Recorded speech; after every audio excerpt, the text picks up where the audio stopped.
Coach, I'm Dick Gabriel with the UK Network. Just explain, if you would, why this was the job for you. Why did you come here? Well, number one, it's the state institution, which is exciting. The best football conference in the country. Working for a great head coach who's a family guy, and done a great job recruiting. A institution where it's got a great reputation academically and athletically. So, I mean, truthfully, it was a no-brainer. I mean, absolutely thrilled for the opportunity and ready to go. John Hale with the Courier-Journal. What's the special teams background? How have you kind of developed your experience there? Well, everywhere I've been involved with special teams. Some levels higher than others. My first opportunity in the National Football League was as a special teams assistant with the Carolina Panthers. Been involved in it really, truthfully, my first chance to cut my teeth as a graduate assistant had a heavy influence with special teams. First year at Pitt, was the pseudo coordinator without a title. So I've been involved, even as a defensive coordinator. Was extremely involved, had a position on every phase at FIU, and was involved at Pitt with it. So. What is it you like about special teams? Do you have any philosophies about that? Well, first of all, you set the tone. I mean, you are going to be the first play of the half, and you set the tone of the game. Certainly the amount of hidden yardage that can be gained or lost in a game, in the kicking game, is huge. And it is something that can energize your stadium. And it's a great role for kids that are trying to break into the rotation to play. So there's a lot of reasons to be excited about it. I don't think there's one exact particular answer. But to me, it's the whole stadium gets energized when you return a kick, you block a punt, you pin a team inside the 10-yard line with a great punt. Those are momentum changing plays in the game of football. Coach Alex Risen, ABC 36. Past few seasons here, special teams wise, it's been a difficult one. How much do you know about the past few seasons here? I'll be honest with you. I think when you come to a place, you try to learn the guys, you try to learn the strengths and weaknesses, but you never go backwards. So I'm not too concerned about what happened last year, concerned about what's going forward. Alex Fortner with the Cat's Paws. What do you know about maybe the specialists you have and guys that can stand out on special teams this year?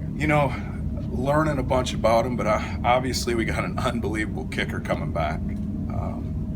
I think we have a chance to have a good punter, a good snapper. But I'll know a lot more about that when we come out of training camp. Coach, go ahead, Jen. I'm Jen Smith with the Herald Leader. Have you been, sorry I didn't do that first. Have you been able to meet with the inside linebackers, the guys that you'll be dealing with? Yes. I mean, how much interaction can you have with them? Well, it's very limited by rules right now. Okay, but I've had one-on-one and group interaction with them, and really excited about that group of kids. I think they're a hungry group, they're a smart group. I can't wait to get on the field with them. I was going to ask you, different head coaches have different philosophies about special teams. Some don't want to see their starters out there. Obviously, they don't want them to get hurt. Others are like, best guys play special teams. Right. What have you and Mark Stoops talked about in that regard? Coach Stoops ultimately wants to win. So whatever's going to help us win that week, And I think you got to be careful streamlining starters or non-starters, because I think it changes not only by the opponent you're playing, but by the depth chart that week, injuries. There's a lot of different factors that you build your special teams depth chart off of. But at the end of the day, it's about gaining the advantage in that game, and it really comes from the team concept out. And I know at the end of the day, everybody wants to say defensive starter, offensive starter, special team starter, but I think it's more conducive to who are you playing, the opponent, the matchup, and where you are in the season with the depth of your football team. So all things being equal, if you see a need for a guy, you're going to the best guy's going to play. Yeah. Matt, why coaching? When did you decide to become a coach? How old were you? And Why coaching? That's a great question. Probably when I found out I wasn't a good enough player to keep playing. No, I think this. My dad was in education. I've been around the sport forever, and truthfully, it's a way to continue being young, feeling young, and being a part of it, and competing every day. There's nothing better than seeing a kid grow and become better fundamentally, grow as an individual, and I think the game of football is great for that. And then obviously, it's still a chance to compete. How old were you when this hit you? Oh, that's a great question. I don't know. I do know this. I can remember one time driving back home to my parents' house in northern Michigan and thinking, hey, this is what I want to do. And that was sometime in college, but I don't know exactly when it hit me. Coach at Pitt and FIU, I'm sorry, Freddie Maggard, Texas Sports Radio. At Pitt and FIU, 3-4, 4-3 schemes, multiple. How do you bring in that teaching knowledge as a coordinator as being a position coach? Well, I think first of all you gotta fit within the scheme that's there. Okay, Coach Elliott certainly has built a great system, and I think in any system certain things don't change. Okay, taking on a blocker doesn't change. Blitz takeoff doesn't change. Being able to read different things formationally from an offense doesn't change. And then obviously you're trying to find ways that each kid learns a little bit different and find a way to connect to that kid. I do think, I think in the end of the day that being a coordinator helps you because you see more than just your position. And you can help the kids broaden their thinking a little bit. But at the end of the day, we got a great system here, and you plug into that system. It's the fact that every defensive coach other than one has prior coordinating experience. Talk about that and how it helps the defensive staff prepare for a game. I think number one, it's great for ideas, great for prior knowledge of things that worked and things that didn't work. Because let's face it, you're a product of your success and failures, and when you're a coordinator, you got failures just like successes. And I think at the end of the day, by banging that many heads together, you come up with the best idea and the best way to execute a plan. Coach, it looks like you've been in Georgia a little bit over the last couple of weeks. Just recruiting territory-wise, where do you expect to be and what do you expect to decide? I'm going to have a portion of Georgia, and then from there we'll see what they have me do. What was your prior relationship with Mark Stoops, assuming you had one, and what did you know about him? Well, number one, everybody knows that Coach Stoops has got a great reputation as a defensive football coach. That's throughout the country. If you talk to people, he's got that reputation. He's got a reputation of being a great teacher, okay, which is big. And then probably for myself, I got 4 kids, a wife at home, and he's known as a family man. He gets it. And sometimes it's hard to find people that get it, and he gets it. So it's exciting to work for him. Was there a discussion about being inside linebackers or outside linebackers? How did you sort of end up with the inside guy? I think that was more of a Coach Stoops, how he wanted to build this particular year, this particular coaching staff. Matt, can you explain the obvious when you say he gets it? Can you go a little further with that? Yeah, I mean, I think in anything, in order to be successful, you got to have balance. You got to have balance with your players. You got to have balance with your staff. And when I say he gets it, he understands that, hey, when it's time to work, we got to work. And when it's time to be with your family, you got to be with your family and build in time for both. I think he understands how the game's meant to be played, and obviously that's exciting. So when I say he gets it, he gets the whole picture. That's exciting. Have you worked at staffs where it wasn't built in to have time with your family? Some easier than others.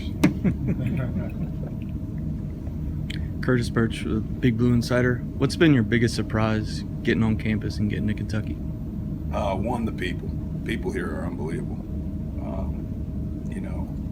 The passion for football. I think this thing's ready to take off, and I think people here. I was shocked at how passionate they are about football, and how much they're behind you. I'm excited about that. How did you come to realize that? Because it's kind of a downtime and you're arriving here, but I tell you what, you just talk to people around, and I mean, there's a genuine excitement, whether it's people on campus, people, you know, my wife came in, people at the hotel. There's a genuine excitement. And I tell you what, it's neat because this, I want to say city, but it feels like a town. Even though you're in a city, you get a town experience, and it feels like, hey, we're all in. And that's an exciting thing to be a part of. How is the timing of it all sort of, I mean, Yeah. how has that affected you, and what are some things you've sort of had to adjust to because of that? I mean, I don't think there is a perfect time. You with me? Yeah.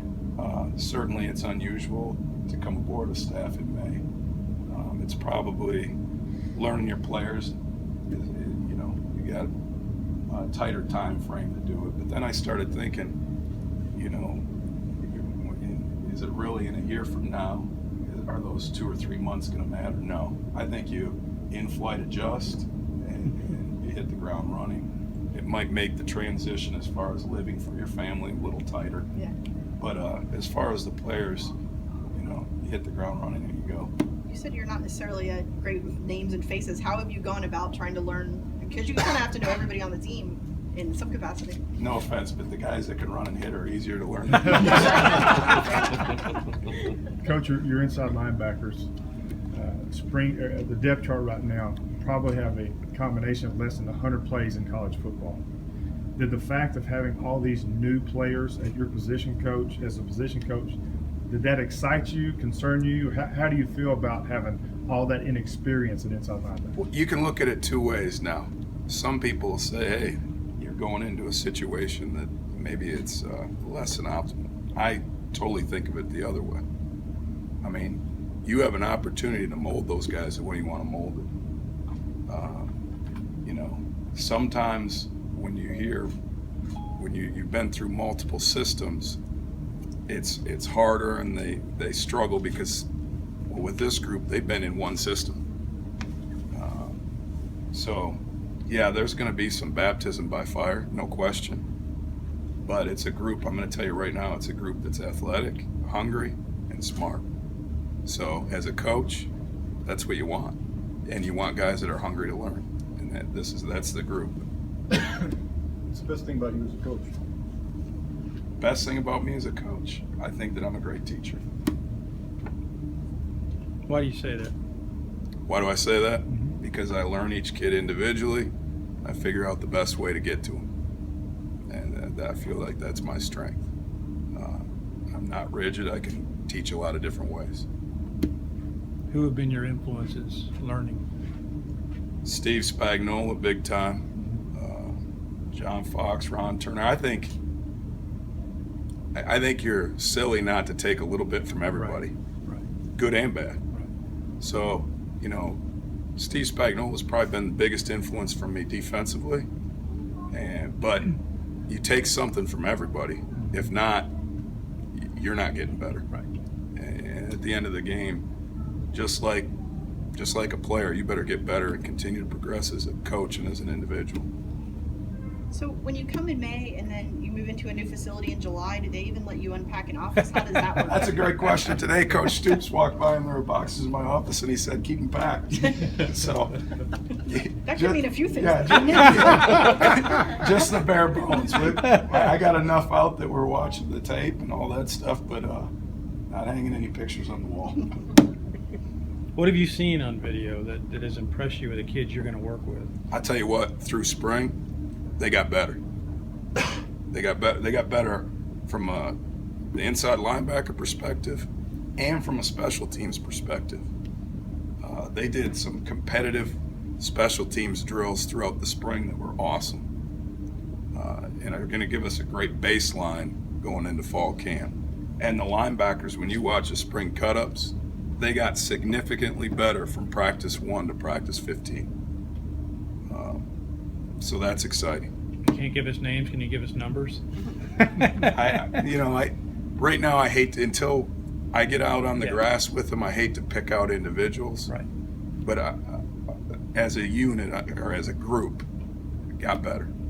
There's a lot of talk this spring about that special teams competition that they were doing for the first time. Have you been involved in a similar system before, and what do you do? Similar, but I think they had it they had it detailed, and it was awesome. It really was. It was competitive, which at the end of the day, special teams is, in my opinion, more than anything else, a one-on-one matchup in space. I mean, you got to compete your tail off, and you know, if you want to take a punt return to the house, you're talking about 8 to 10 seconds of blocking. Now, a normal offense or defensive play, you're talking about 4 to 6 seconds, depending on if it's a run or a pass. So the amount you have to strain in a one-on-one situation on teams is a little bit different than offense and defense, depending on the situation. Is that something you will consider carrying forward into future springs? Absolutely, and I don't think that's something that's a Coach Stoops thing. That's a program thing. You coached in the NFL, now you're coaching in the SEC. Could you talk a little bit, just so your eyebrows go up, Yeah. just talk a little bit about, if you would, the competition level here, what you know? Well, first of all, humbled and fortunate. Okay, humbled and fortunate. But all you got to do is look at the draft, look at the national championships, look at the bowl games, and look at the venues and the fan bases. And how can you not just get excited? It kind of makes your hair stand up, you know? And it's a definite motivation. 2 more. Anything else? Cash Daniel showing you the real Kentucky yet? Is Cash Daniel showing you the real Kentucky yet? Getting used to a local kid who's a big personality at your position? He's a neat kid, man. He really is. You know, all he wants to do is work out and bass fish. Yep.